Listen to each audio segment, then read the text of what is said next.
Okay, so good morning, and so let me just first do a recap of some of the things from the end of last lecture, and then we will start the applications of the Grand Canonical Ensemble. And it's really, I think it's very cute what the applications that we will look at. So the recap is more about the spin statistics theorem.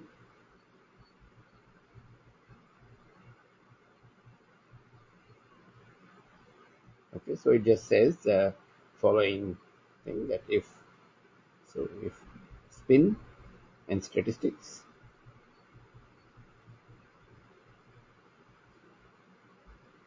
okay, so it is integer, so if it is 0, 1, 2, 3, so on and so forth, this is both the statistics. And if it is half, 3 half, 5 half, etc., etc., it is Fermi statistics. Okay, so this is just the content of these things. And so what we do is we call particles which follow Bose statistics, we call them bosons, and those which follow Fermi statistics, we call them fermions. Okay. So is this picture clear? Are there any questions? So you might say, oh, you've written something like 5 by 2. We don't see any fundamental particles which are 5 by 2, but there are nuclei which carry spin 5 by 2. Okay. So if you're doing statistics of those nuclei, they'll behave like this. So then, for instance, phonons, which we studied in the specific heat of a solid, those are spin 0. Okay. Then photons would be spin 1, and so on and so forth. So all variety of half integral spins, etc. occur.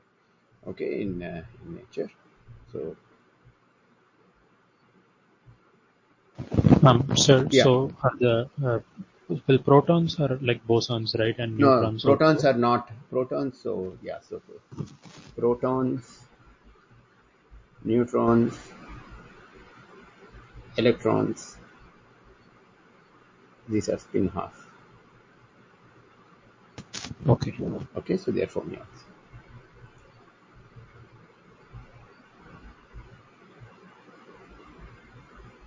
Good that you asked. Phonons, photons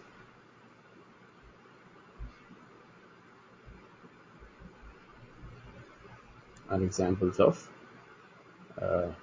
bosons. This is spin 0, and this is spin 1. Okay. Actually, master's particles are not classified by spin, but something called helicity. But don't worry, I'm being very crude here. So for this description, this is good enough. These are examples. Okay, so nuclei come with a wide range of.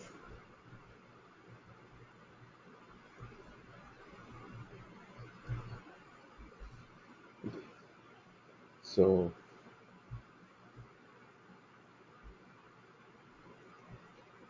so now so the what I would say is the coolest thing, if I can use such term, coolest thing that we can do with the grand canonical setup is the following.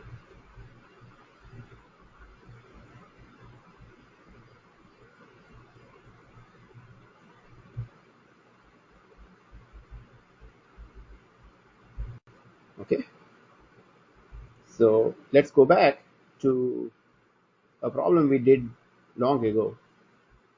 So we studied the canonical partition function.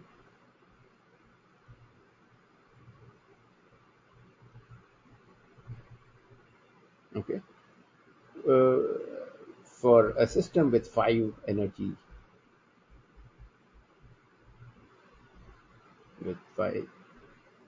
states. Okay, if you remember, I did this right. So let me just do that.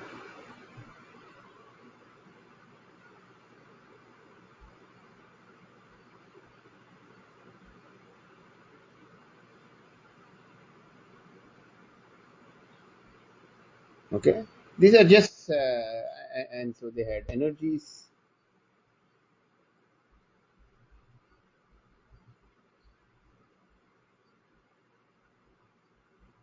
They could be degenerate, nothing. I mean, this is not even like energy is increasing or anything, just some five different energy levels. And then what did we do? We studied, and we said there are three particles, and we did, so if they're bosons, we got one set of answers. And if they're fermions, and then we did the z power n. Okay, so we had computed exact partition functions when they are bosons and fermions, and it was pretty complicated, right? We had to sit there and do those things. Do you remember this that we did? Five levels, five Yes, sir. states, right? Type ABC. Yeah. Okay. So we had done. So we even computed ZB and ZF. Okay. And sort of, if you remember, this was not. I mean, there were a bunch of type 1, type 2, type 3 configurations. Some things were allowed, some things were not allowed if they were bosons, they're fermions, etc., etc. We saw all those things, right? So, so now the thing is the following: is that the grand canonical partition function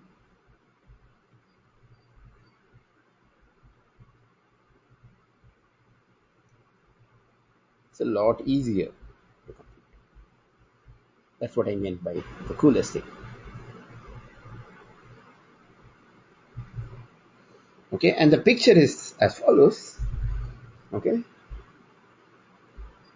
so picture each distinct energy state. They're not levels. Okay, energy levels means there'll be degeneracy. Okay, each distinct state, quantum state,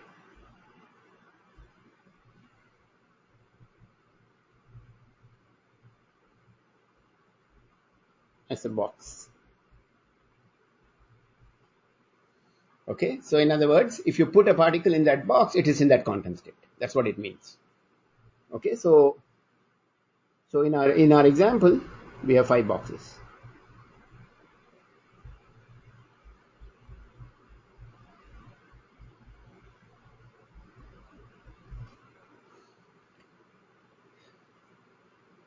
Okay, so first point here is, so question to you is now, so first thing is particle number is not conserved, right?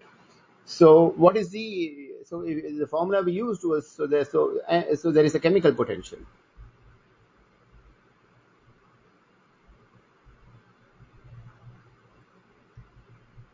mu.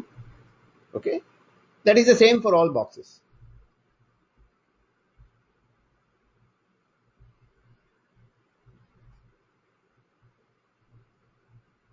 Okay, so if one of the particles somehow transitions from one state to another state, it is like it's changed boxes. Okay, and there's a chemical potential that is the same for all boxes at thermal equilibrium, right? That's what we are assuming.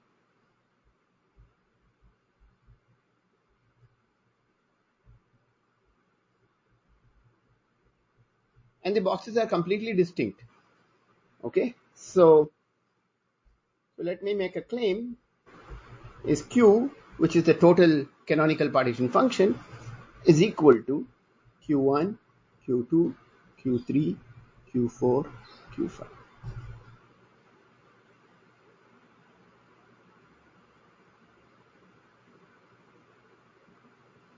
Where what is Q2? Can someone guess what Q2 is?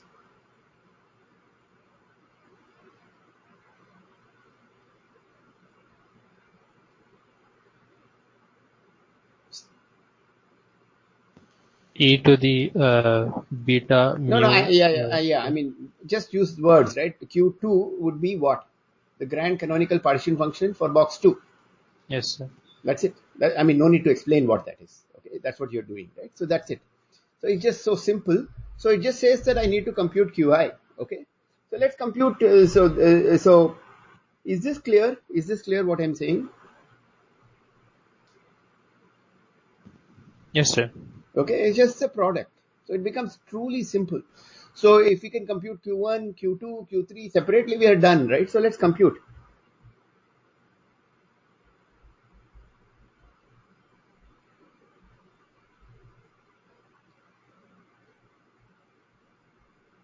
So let's do a sample computation of Q1. Okay, so first one is when the particles,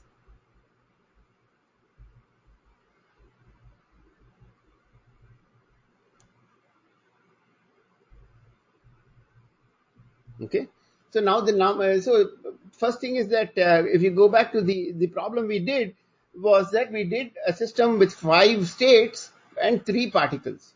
But in grand canonical ensemble, we cannot control, we have no control over the number of particles. Is that clear? So what should 3 be thought of in the grand canonical ensemble? The summation 0 to infinity. No. Then how do we impose that fact that we have 3 particles? How do we put that in? So at best the best we can do is that the average number of particles in the grand canonical ensemble is 3. That's all we can, that's the best we can do, right? We don't have control over how many particles are there. We don't have that. Okay. So now, Siddharth, what should Q1 be? You were telling me something. So it's sum over number of particles. N goes from 0 to infinity, right? E power minus beta into energy, first energy, which is epsilon 1, right? Is the energy. Did I write those numbers? Yeah, epsilon 1 is fine. So if there are n particles, it will be minus n epsilon 1. Is this fine? Okay. But now we have to put the fugacity term, which is z power n.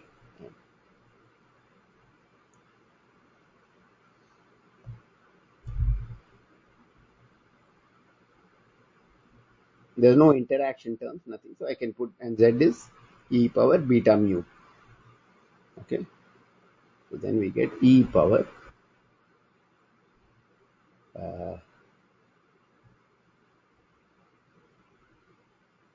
minus beta n epsilon 1 minus.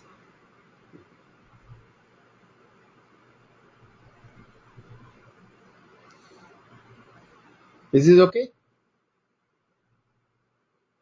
So what is, this is just a geometric series. So what is the sum of this?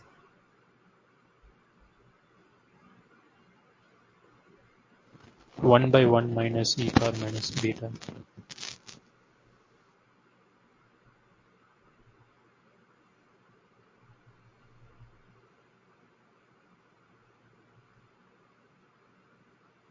Okay, this is what we get. Let's do the same thing. So now you can see I can replace 1 by I and I am done. Okay, but let's leave it at this. So number 2 is when the particles are fermions.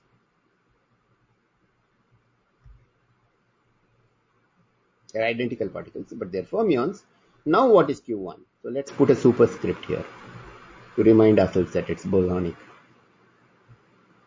And superscript here F. What should this be?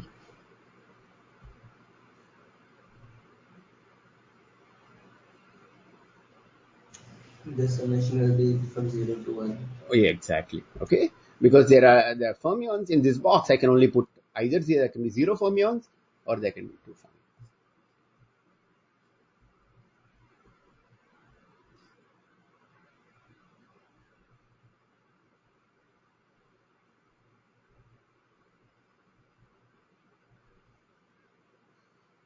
Okay, so this is a good point for me to pause and so that you can compare these two answers.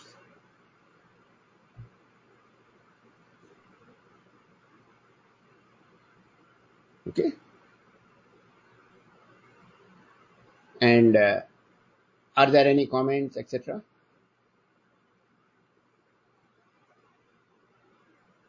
Sir, how did you get 1? 0 when there are no particles. in the box. So this is 0 particles, n equal to 0. That's also possible. And this is 1 particle. 2 is not allowed. Yes. That's all. So there's no geometric series, it's just 2 terms. Okay?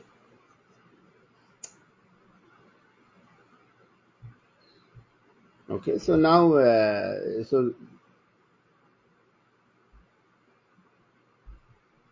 yeah. So let us, so this sort of nice. And so now we can write, so what we get is Q equal to, let's be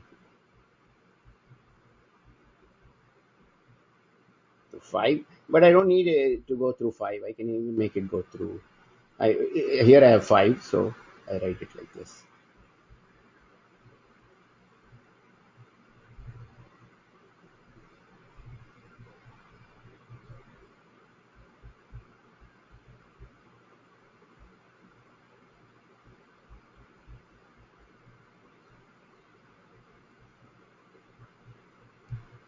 Okay. So, and from this we can see what is the grand, what about the grand potential?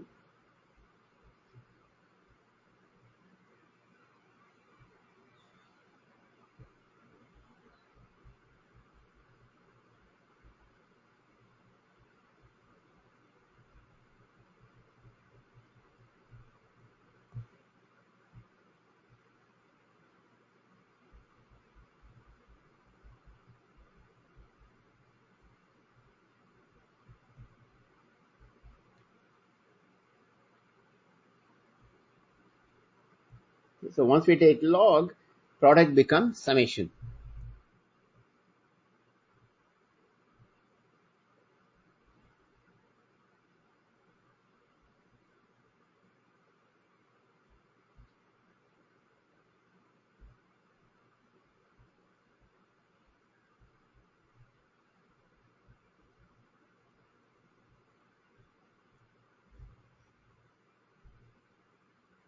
Log of 1 minus,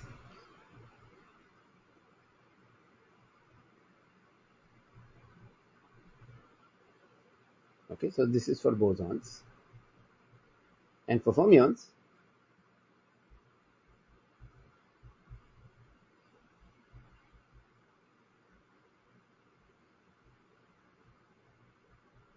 okay, so remember there was an inverse, so I have taken this minus sign is gone. There's no minus sign here. Okay, but there is a minus sign here.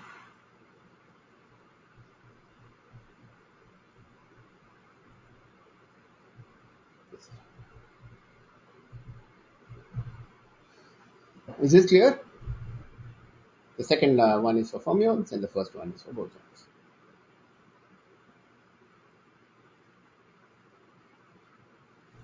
Yes. Okay, so now we are ready to write. Well, let's do one more thing. So what is the average?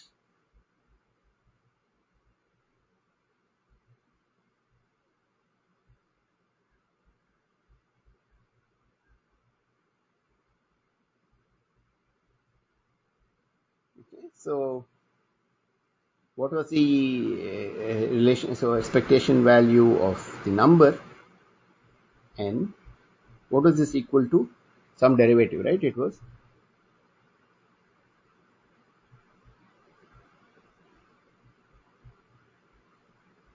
And there are additional factors, so somebody has to tell me what those factors are, because I don't have anything in my hand. So, or if Sri Hari can remind us, that's also fine.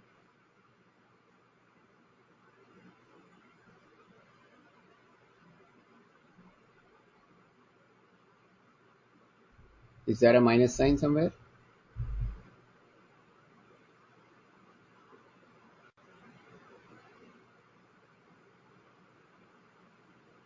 Will somebody help me?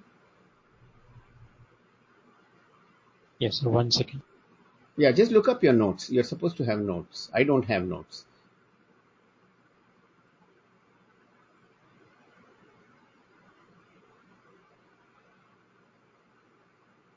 Sir, so it is 1 by beta dou by dou mu of log q. See, I wrote, it's not even, yeah, so thank you. Yeah.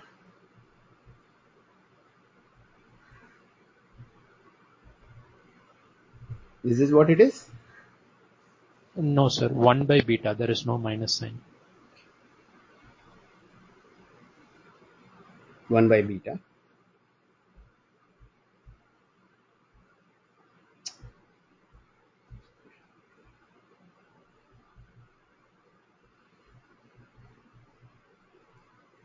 I don't know why I put log 5. What I meant was, okay, because beta is kbt and phi is minus kbt log q. Okay, so this is what we get. Okay, so let's just go ahead and compute expectation value of n. So what it says is just take a derivative of these things with respect to mu.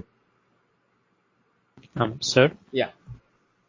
from these two formula for the fives for fermions and bosons, it is hardly visible that one came out of a geometric series and one came out of two Absolutely. particles. Absolutely. Yeah. And now next step we will see that they only, it look like they differ by a sign or something like that. Okay. Yes, sir. Yeah, that's coming. It's coming. Yeah. But why? But the fact remains, one came from a geometric series, and the other came from just two terms. Okay.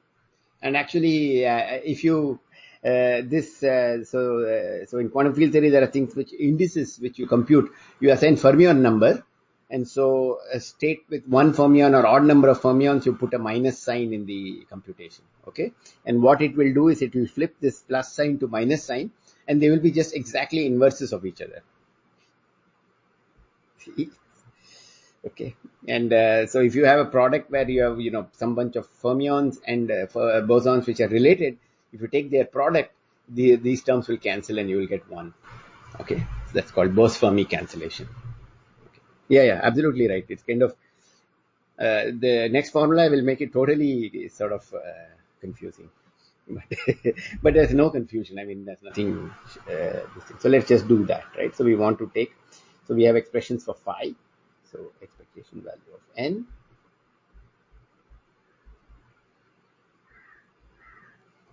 Okay, so let's do that. It is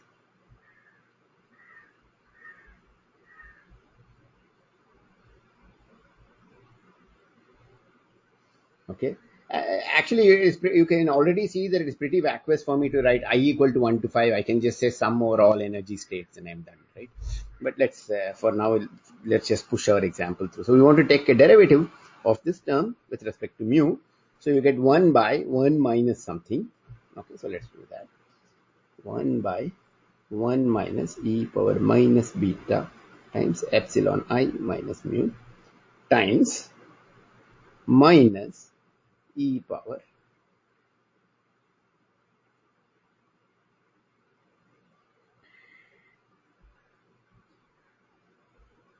we get back the same thing. So e power minus beta into epsilon minus mu times beta. This is what we get. Okay, and let's do for fermions.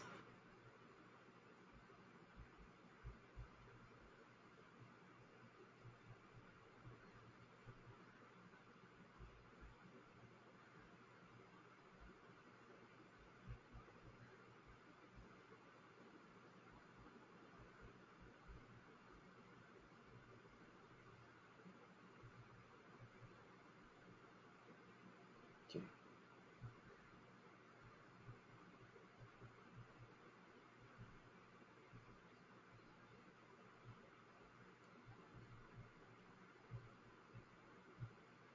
Okay. First point is this kbt and this beta will give you cancel. So the kbt we can drop beta and kbt in one go. So let me just write that. Sir, wasn't there a minus sign for the fermions? No. In front, like. Wait. So I think I made one more mistake here. Yeah, there isn't because it's 1 plus. No, sir. There is a minus sign. Absolutely. Thank you. I was thinking of some other minus sign, but yeah. Come on. Okay. Yes, sir. So what we will do now, so we can, yeah, thanks. So what I'll do now is I'll multiply the numerator and denominator by this term, okay, and rewrite and get rid of the KBTs. So we'll get expectation value of n is equal to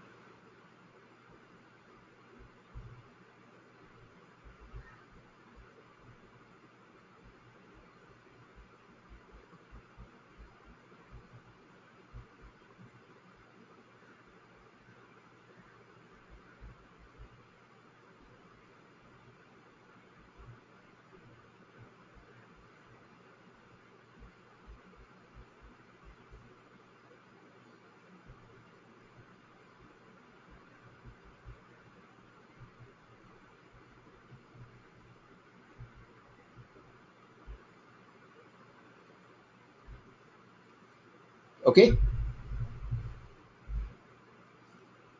So, and I'm sure that in your BSc or some other time, this formula would have been shoved down your throats, saying -1 for bosons and +1s for fermions, etc. And this is called some, what is it called? This is given some term also, it's called. Okay. So, but what is this? So let's look at the term. So let's come back to, so let us study the term inside the summation.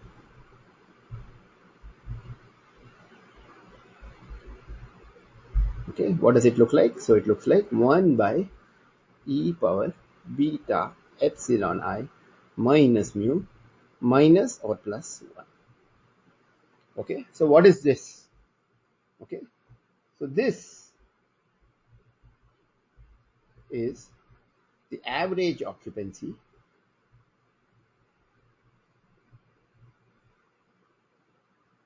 it's the average occupancy of the energy state of the state.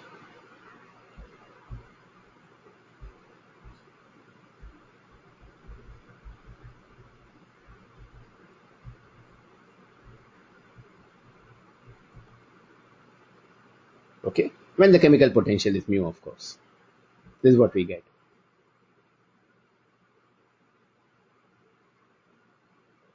Okay, is this clear?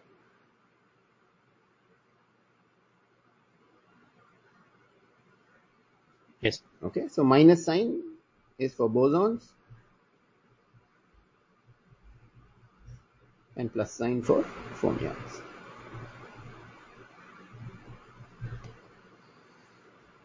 Okay, what is this called? I mean, there's some. I'm not very good with names, so this is some name, occupancy number or whatever. I don't know. Okay. Okay. So is this clear? So now we can. So now we are ready to now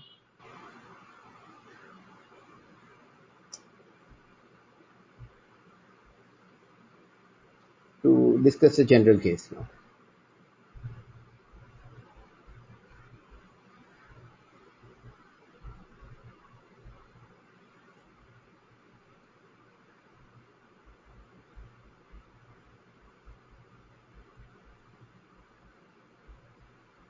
Before we do that, one thing we can see about this setup is that this was a lot easier. We didn't have to track so many things, right? The fact that we are working with treating each state as a box by itself, it's not a real box, but nevertheless, for our purposes, it's like this abstract box, and we each one is can be treated separately, and we can just write things together. Okay, so this is kind of it's kind of nice, and it tells you that this is the average occupancy of. So we get nice formulae, and what we can see here is that this 5 was nothing, right? So we can write now.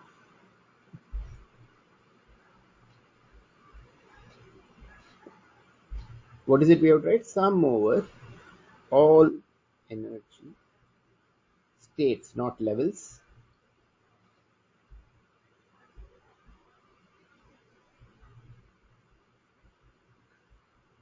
Okay. So times 1 by e power plus beta.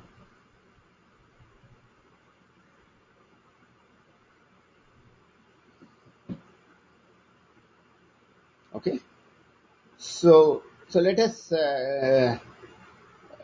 try to ask. So now so it comes down to, now we need to fix the details of the summation.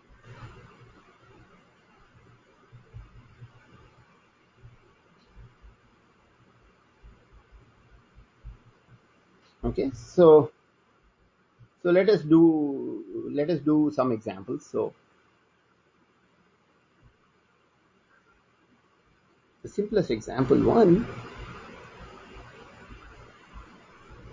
is spin 0 particles.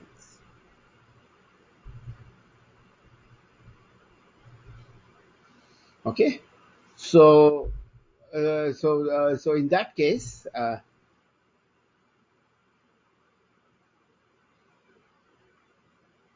okay, so there is no spin, so implies that there is no spin quantum number.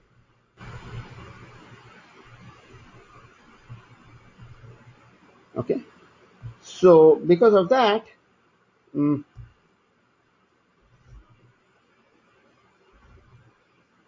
so and if they are free particles,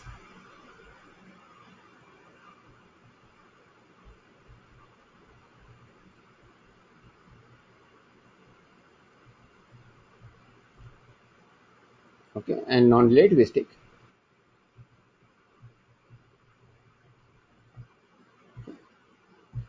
then the energy levels are non-degenerate.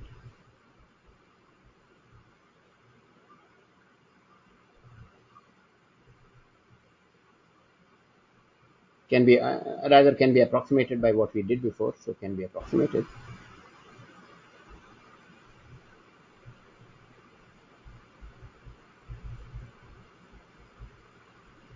by the semi-classical expression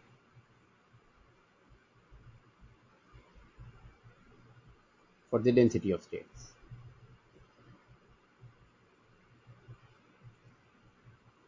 Okay, so what I'm saying here is that sum over energy states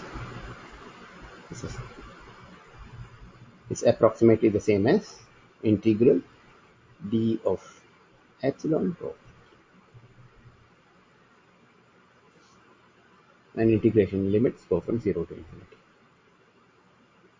Rho is semi-classical, so maybe I should put this. Is this clear? Okay, so expectation value of n then would be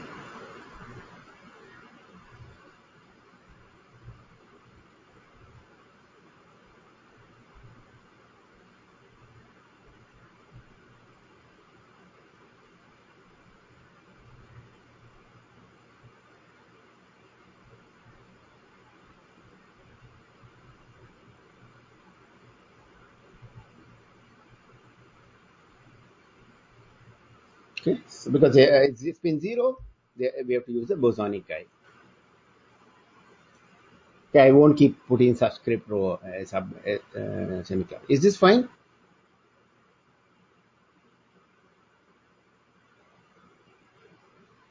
Okay. Yes. So let's do a second example. What do I call it? Example 2.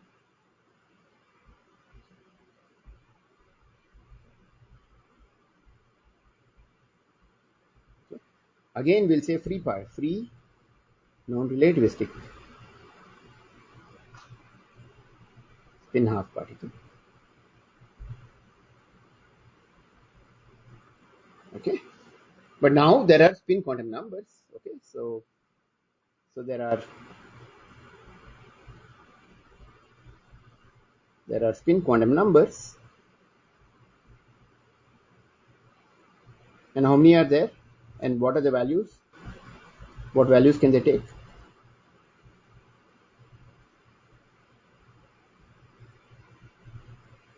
So this is like saying J equal to half. So what are the values of M? Oh, plus or minus Plus half. or minus half. Okay. So now comes the thing. I'll use sigma for spin contact number. So it's M only, but sigma equal to plus or minus. Okay. So now sum over energy states will go over to integral similar to what we had before, rho semi-classical of epsilon from 0 to infinity.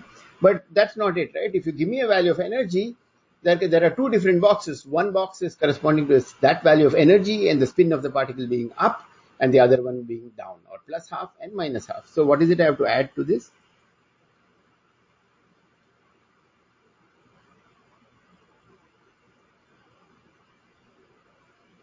This is not enough. This was enough for spin 0, where I did this.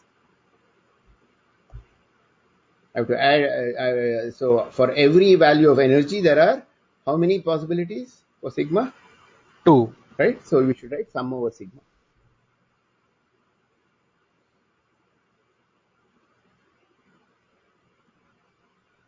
Okay. So then now we can write what is the average expectation value would be summation over sigma integral 0 to infinity d of epsilon rho of epsilon times n. What should I write? F now, fermionic guy with epsilon in here because it's been half.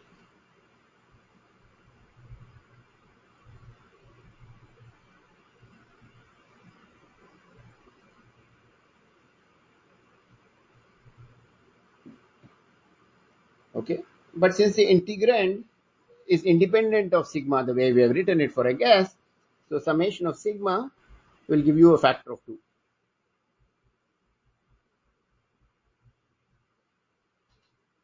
But there can be situations where if you turn on a magnetic field or something where the up energy might be different from the low energy, this thing, then we have to really do the summation.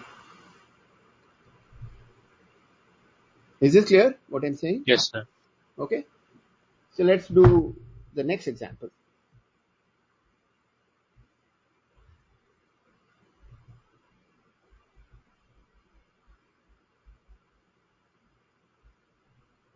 Okay.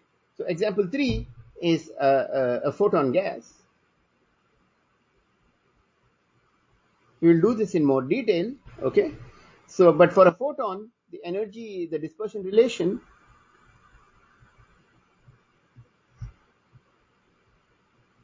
that is energy momentum relation is epsilon equal to C times P. Okay. So implies density of states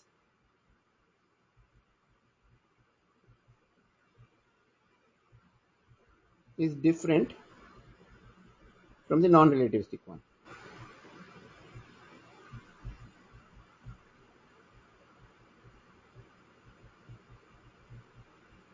Okay. Exercise.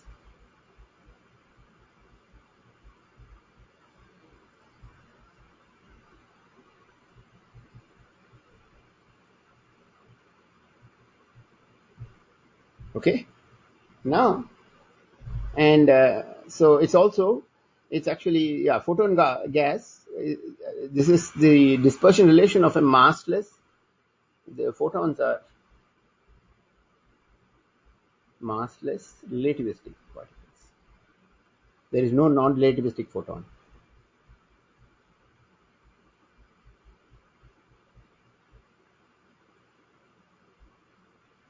Okay. So epsilon is not p square upon 2m, obviously. Okay. So this is a calculation you can do. Please do that. Maybe it will be in your next problem set. Okay. But what I want to do now is to ask what is summation over energy states. Okay. This will be 0 to infinity d epsilon. Whatever is this rho, it is not the same as the earlier non-relativistic ones. Okay. But there should be a summation. And now this summation is over polarizations.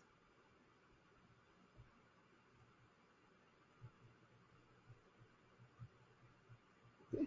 and photons only have transverse polarization, so there is only two polarizations, and this is related to the fact that it's not spin but helicity. Because if you spin one particle, 2j plus 1 will be 3, and so this will be a sum over only 2 okay, so this is also a factor of 2. There are two polarizations. It doesn't matter left circularly polarized or right circularly, or if you do linear polarization, if it's a wave moving in the z direction, it's just two orthogonal directions in the plane perpendicular to the direction of propagation. Okay, so you know polarizations, right, of electromagnetic wave. So the point is that photons are particles of light, of course. Okay, that carry energy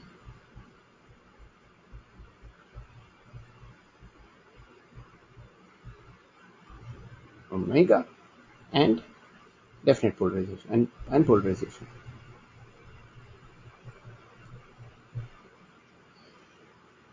Okay, so this is the thing. So this is analog of summation of sigma, but it's summation over polarizations. Okay, is this clear what I'm writing?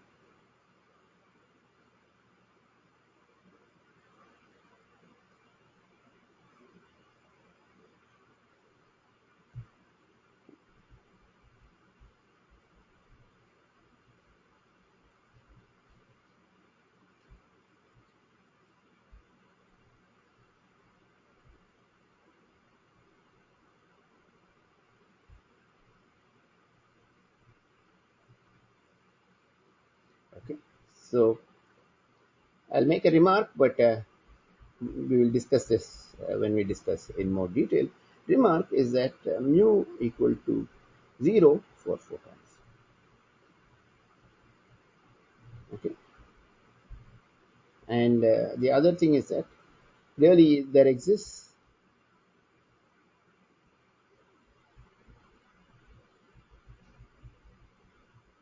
no notion of the canonical ensemble for photons.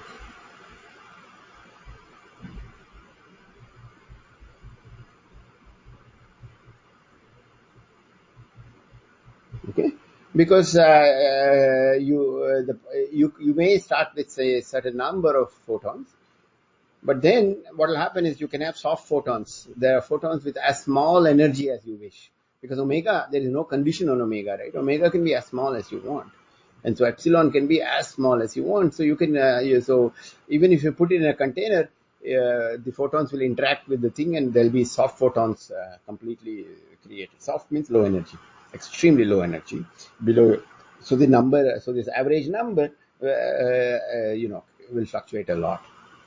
Okay, so really, Sure. doesn't make sense to have a canonical ensemble for photons or even phonons for that matter.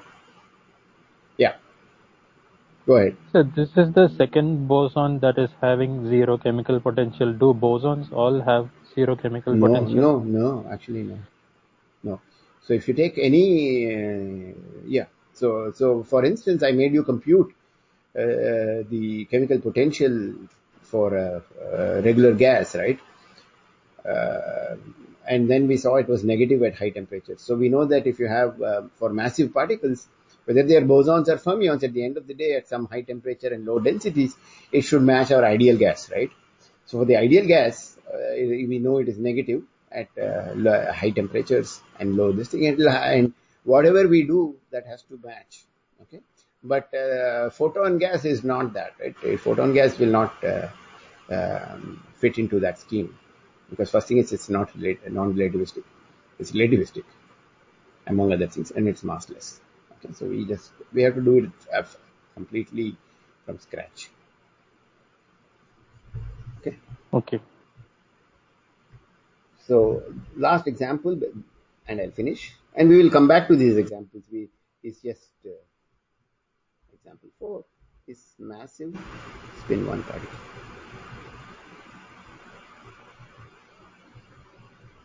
Okay, so now sigma, what are the values it can take?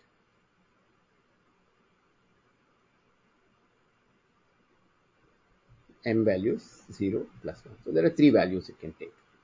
So sum over becomes sum over sigma, but now sum over sigma takes 3 values. Okay, massive, non-relativistic.